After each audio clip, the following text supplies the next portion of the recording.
Gravity and Grace by Simone Weil. Decreation. Decreation, to make something pass into the uncreated. Destruction, to make something created pass into nothingness. A blameworthy substitute for decreation. Creation is an act of love, and it is perpetual. At each moment, our existence is God's love for us, but God can only love Himself.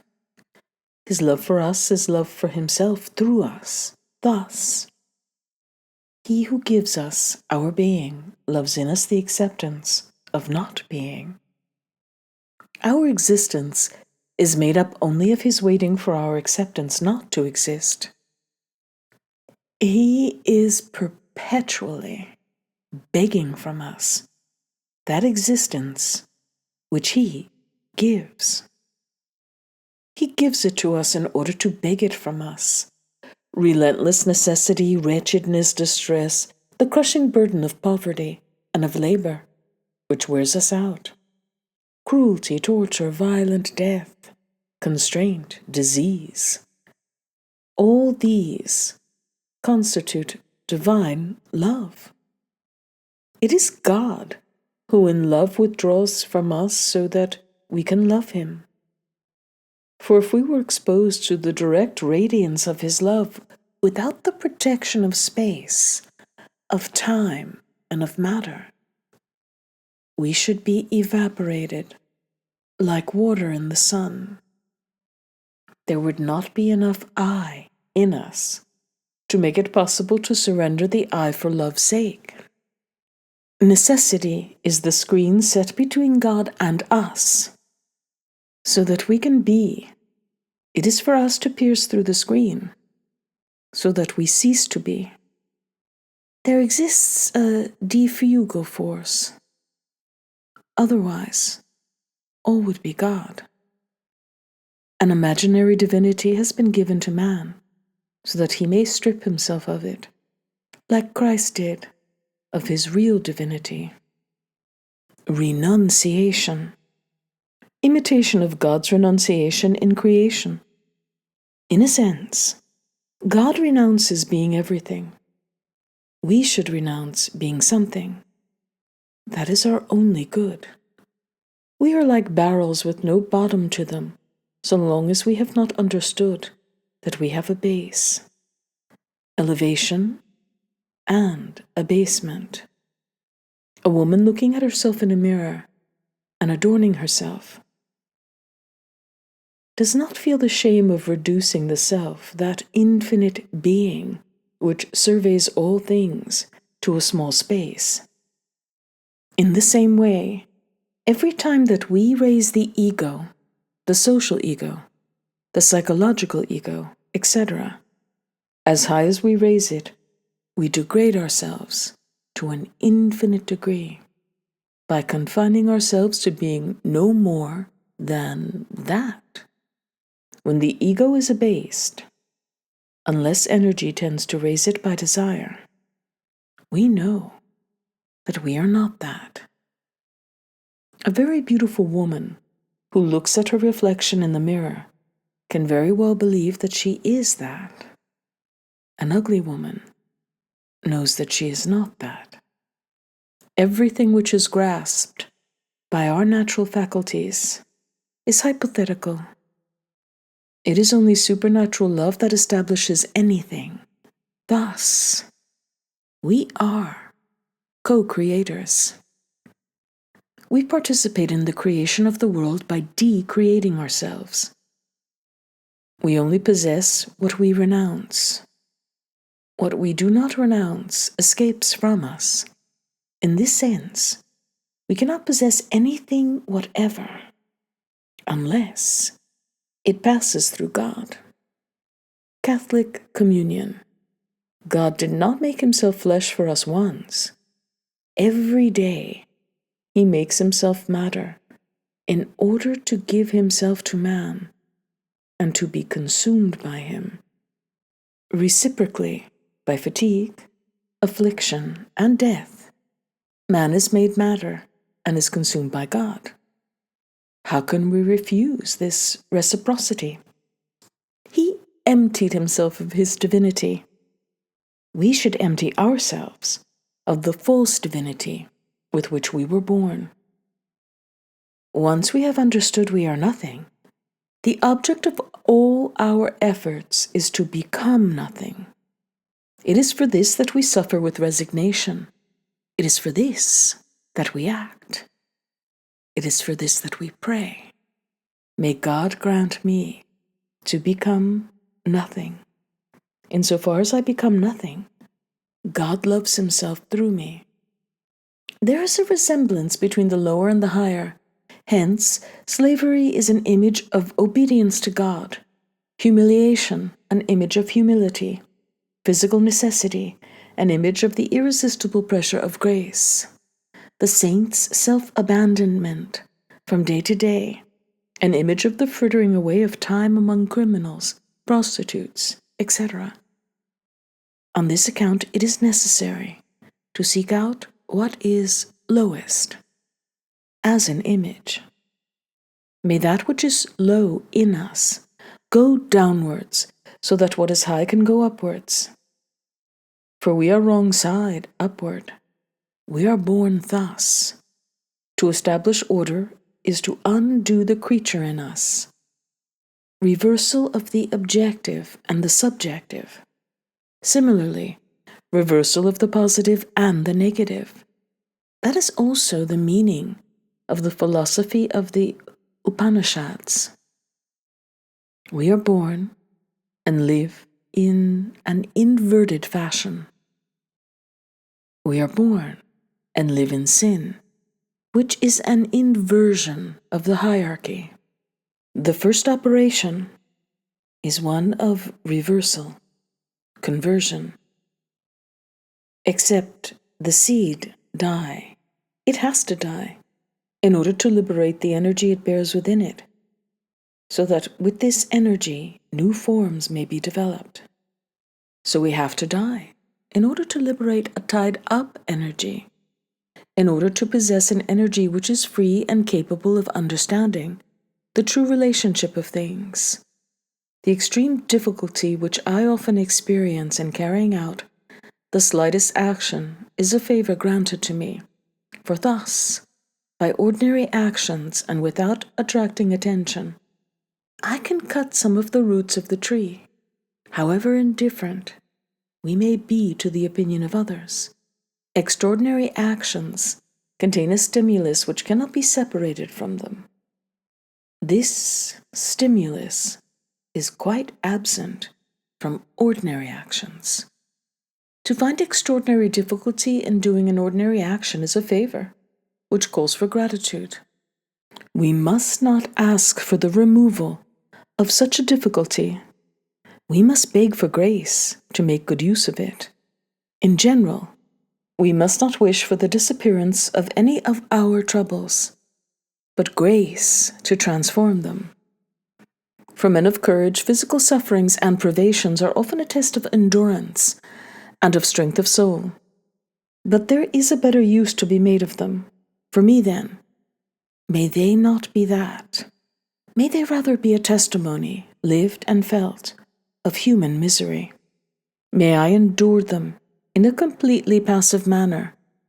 Whatever happens, how could I think an affliction too great? Since the wound of an affliction and the abasement to which those whom it strikes are condemned opens to them the knowledge of human misery. Knowledge, which is the door of all wisdom. But pleasure, happiness, prosperity, if we know how to recognize in them all that comes from outside, chance, circumstance, etc., likewise bear testimony to human misery. They should be used in the same way. This applies even to grace, insofar as it is a sensible phenomenon. We have to be nothing in order to be in our right place in the whole. Annunciation demands that we should pass through anguish equivalent to that which would be caused in reality by the loss of all loved beings and all possession, including our faculties and attainments in the order of intelligence and character, our opinions, beliefs concerning what is good, what is stable, etc. And we must not lay these things down of ourselves, but lose them like Job. Moreover, the energy thus cut off from its object should not be wasted in oscillations and degraded. The anguish should therefore be still greater than in real affliction. It should not be cut up and spread over time, nor oriented towards a hope. When the passion of love goes as far as vegetative energy, then we have cases like Phaedra, Arnulf, etc. Ejaculations, la dédence qu'il faudra que je crève. Hippolyta is really more necessary to the life of Phaedra, in the most literal sense of the word, than food. In order that the love of God may penetrate as far down as that, nature has to undergo the ultimate violence. Job, the cross. The love of Phaedra or Arnulf is impure, a love which should descend as low as theirs and yet remain pure. We must become nothing. We must go down to the vegetative level. It is then that God becomes bread. If we consider what we are at a definite moment, the present moment, cut off from the past and the future, we are innocent. We cannot, at that instant, be anything but what we are. All progress implies duration. It is in the order of the world at this instant that we should be such as we are. To isolate a moment in this way implies pardon, but such isolation is detachment. There are only two instants of perfect nudity and purity in human life: birth and death. It is only when newly born or on our deathbed that we can adore God in human form without sullying the divinity. Death, an instantaneous state, without past or future, indispensable for entering eternity. If we find fullness of joy in the thought that God is, we must find the same fullness in the knowledge that we ourselves are not, for it is the same thought, and this knowledge is extended to our sensibility only through suffering and death.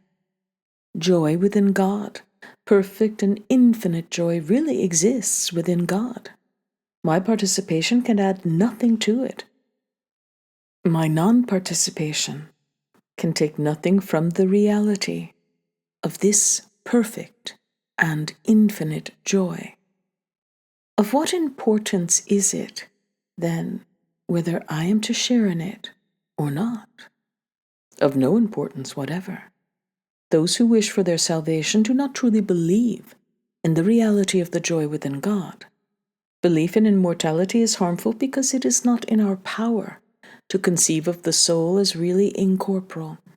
So this belief is in fact a belief in the prolongation of life, and it robs death of its purpose. The presence of God, this should be understood in two ways.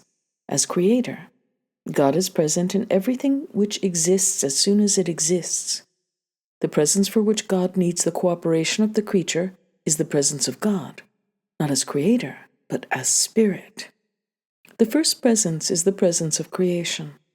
The second is the presence of decreation. He who created us without our help will not save us without our consent. St. Augustine. God could create only by hiding himself. Otherwise, there would be nothing but himself. Holiness should then be hidden too, even from consciousness in a certain measure, and it should be hidden in the world. Being and having. Being does not belong to man, only having. The being of man is situated behind the curtain, on the supernatural side. What he can know of himself is only what is lent him by circumstances. My eye is hidden for me and for others. It is on the side of God. It is in God. It is God. To be proud is to forget that one is God. The curtain is human misery. There was a curtain even for Christ. Job, Satan to God, doth he love thee for thyself alone? It is a question of the level of love. Is love situated on the level of sheep, fields of corn, numerous children? Or is it situated further off, in the third dimension behind? However deep this love may be, there is a breaking point when it succumbs, and it is this moment which transforms, which wrenches us away from the finite towards the infinite, which makes the soul's love for God transcendent in the soul. It is the death of the soul. Woe to him for whom the death of the body precedes that of the soul. The soul which is not full of love dies a bad death. Why is it necessary that such a death should happen without distinction? It must indeed be so. It is necessary that everything should happen without distinction. Appearance clings to being, and pain alone can tear them from each other. For whoever is in possession of being, there can be no appearance. Appearance chains being down. Time in its course tears appearance from being, and being from appearance by violence. Time makes it manifest that it is not eternity. It is necessary to uproot oneself, to cut down the tree and make of it a cross, and then to carry it every day.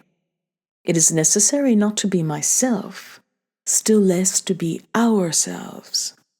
The city gives us the feeling of being at home. We must take the feeling of being at home into exile. We must be rooted in the absence of a place. To uproot oneself socially and vegetatively, to exile oneself from every earthly country, to do all that to others from the outside, is a substitute, ersatz, for decreation. It results in unreality, but by uprooting oneself, one seeks greater reality.